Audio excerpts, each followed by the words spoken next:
And welcome to episode 74 of the Give Me a Crown Knitting, Spinning and Bits and Pieces podcast. My name's Nina, also known as Give Me a Crown across the internet, and today is Saturday the 5th of August 2017.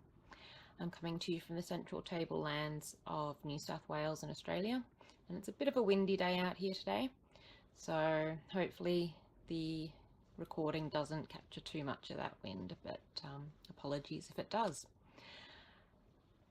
I don't have a whole heap to show you this episode. It's been just a bit of admin-y business sort of stuff happening. I've been working on patterns, and so the knitting time has been a little bit limited, but I do have a finished object to show you and a couple of works in progress as well as a prize drawing. So to start with, my finished object, and that's these fingerless mittens. So this is a pattern that I've been working on, and I've finished the pair. These are knit from Circus Tonic Handmade's Revelry sock base in the Grey Hawk colourway. Now you'll see that they're a little bit baggy on me, and that's because I have strangely skinny wrists, which I've mentioned a few times before on this podcast, and I've knit these in the small size in the pattern. So for most people, they won't have that little bit of bagginess, but I don't mind the bagginess at all. I find them very comfortable. So these mittens are designed to be able to be sort of folded up and down, depending on what the weather's like, depending on how much you need to keep your wrists and hands warm. And I think these are going to be super handy for me when I'm going outside and occasionally needing to use my fingers for my phone, or I could be sitting outside and knitting and accessing the PO box. So they're very much a vanilla kind of mitten, but I've put a lot of thought into sort of the construction, and the pattern will have information about how to do the old Norwegian cast on, which is also known as the German twisted cast on, and some tips about picking up stitches for the thumb, and also backwards loop cast on. So they'll be in the pattern, and the pattern should be released in a few days. Just tidying up a few little things with it. So today's the 5th, and hopefully around the 8th or so. But if you follow me on Instagram, then I'm sure that I will put out a notice on there when it's ready. My testers have been fabulous, and their mittens are looking great. So I'm very thankful to those who offered to do some test knitting for me. So that's those, and I get to wear them now a lot, which is good. I didn't have any problems with my stitch gauge with this pair because I paid attention. I mentioned last time that sometimes when I'm getting excited about finishing up a project, my stitch gauge can contract a bit, but these worked out perfectly because I was paying attention to make sure I didn't do that.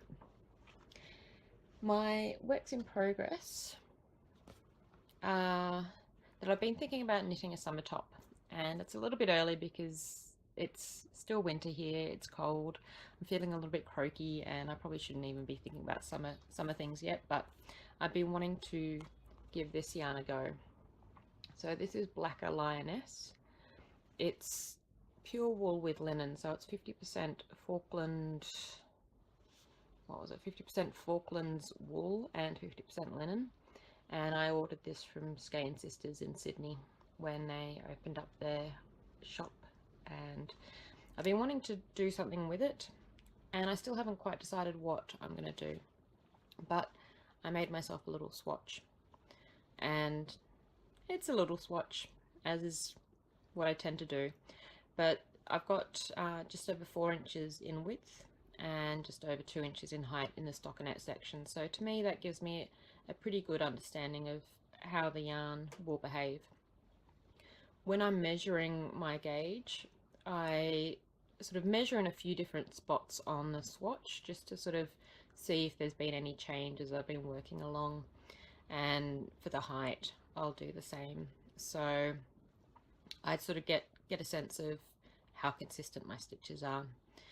I knit this backwards and forwards, whereas a top I'm probably going to be working in the round, so I kind of know that from past experience that I tend to be pretty spot on with how I'm knitting in the round and how I knit backwards and forwards.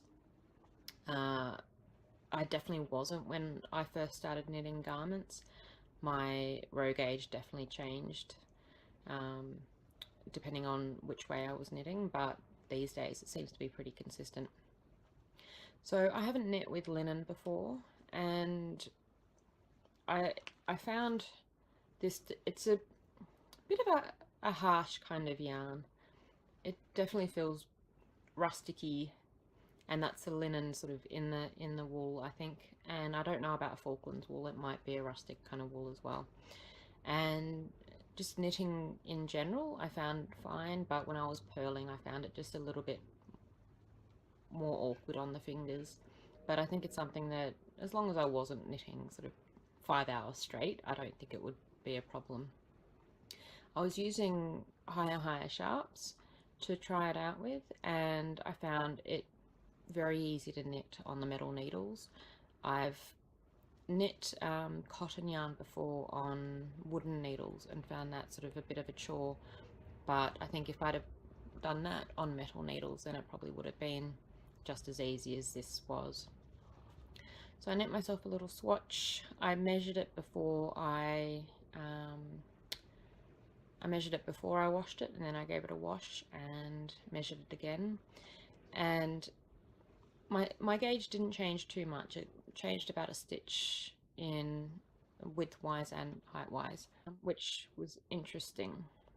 I was kind of expecting it to change a fair bit, but it didn't. So I think that might be the combination of the wool and linen somehow just works well together. It has a nice amount of drape on it. Obviously, if I had a larger swatch, I'd get a better feel for that. But it still feels a bit rustic, and linen should soften up with use. But what I did was I popped this in my shirt, underneath my shirt, and just had it against my chest for about an hour, and I couldn't feel it there. I forgot that it was actually there, so I don't think it's going to bother me at all, and I do expect that with wear it will become softer.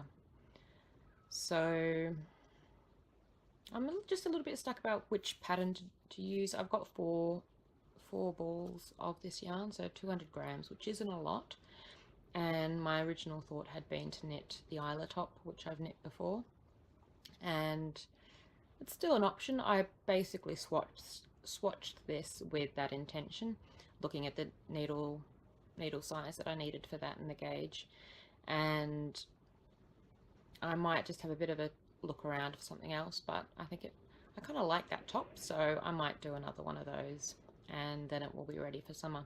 But I'm not going to knit this too quickly.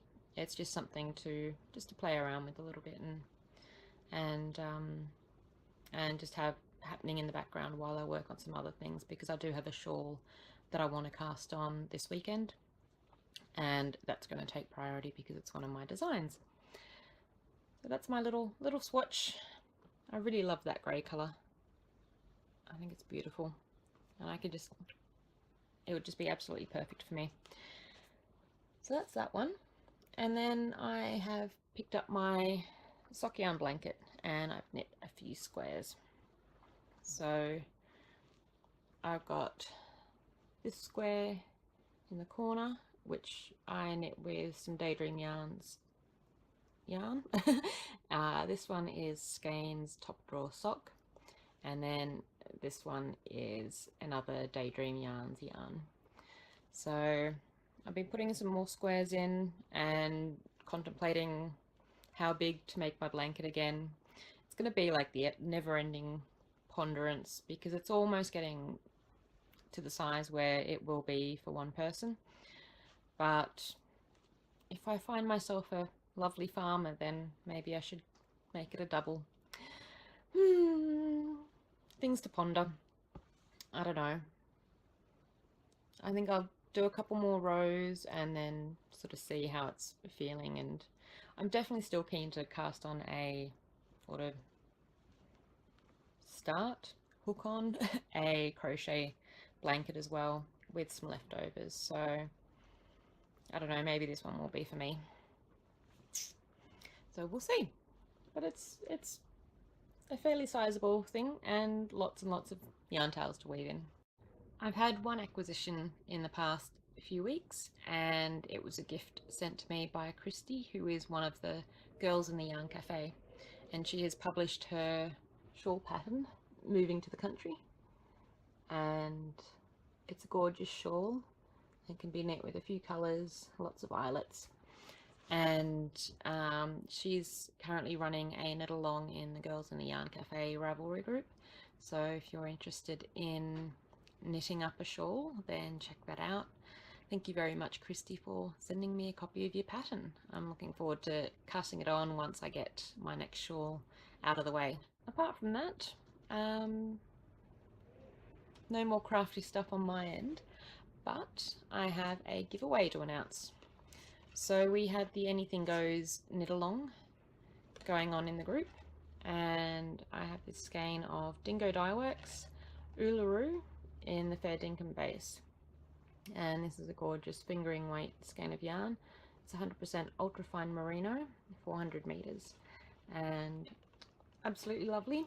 And there were 65 finished objects in the thread, which was fantastic, and some of the notes that people had put into their projects almost made me cry. So there were some very sweet notes in there. There was also some funny notes, so thank you very much for everyone who took part.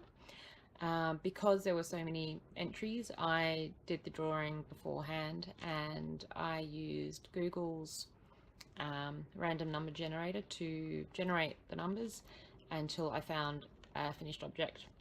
So the winner of this skein goes to Loves Licorice for her Naida, I'm so bad with pronunciation, Naida shawl. Congratulations, Loves Licorice. If you could get in contact with me on Ravelry, send me a private message with your address, then I will get this on the way out to you. I also drew a couple of extra finished objects, and for those I will send a copy of my Fingerless Mitts pattern once it's released. So the winners of those were post number 57, which was Anne-Marie for her Guy Bull shawl, which was absolutely gorgeous, and post number 41, who was Murphin for her Sugar Frost socks.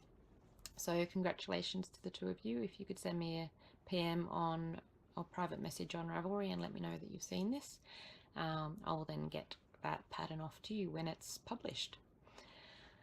And I think that's pretty much it for this episode. It's just a bit of a short one, just for a bit of country life chatter. I guess country life is plodding along fairly quietly. We've been getting a bit of rain, which has been a nice change. I'm not too fond of it raining in winter, but it's definitely good for all the fields around here, getting the crops growing and what have you. So yeah, a little bit of rain is good, and it's definitely nowhere near as much as what happened last year. So it's nice for an occasional bit of rain to turn up. I mentioned a little while ago that I'd been trying to practice some Swedish using the Duolingo app, and I've continued on. I think I'm at 74 days or something, where each day I've tried to do at least one little task. But the app itself is starting to frustrate me because it just basically leaves me at 10% of knowing Swedish, and I just can't seem to get any further. I'm learning new words, but each time I learn new words, it sort of pretends that I've forgotten the old ones, and I guess if I paid money, I could lock out all the different levels, but yeah, I don't know. It's fun to play with. I'm definitely learning more Swedish and learning about where some Finnish words come from, because well, I don't know whether the Finnish or the Swedish came first, but there's definitely a relationship between some words. So it's been fun to try, but I haven't plucked up the guts yet to try to speak Swedish to my cousins. So maybe once I get a bit more practiced at it, I'll give it a go. But I think I need to find some Swedish TV shows or something to try to watch, and that might help cement some of the language in my brain. But apart from that, most of my time has just been spent tinkering around with graphics and things.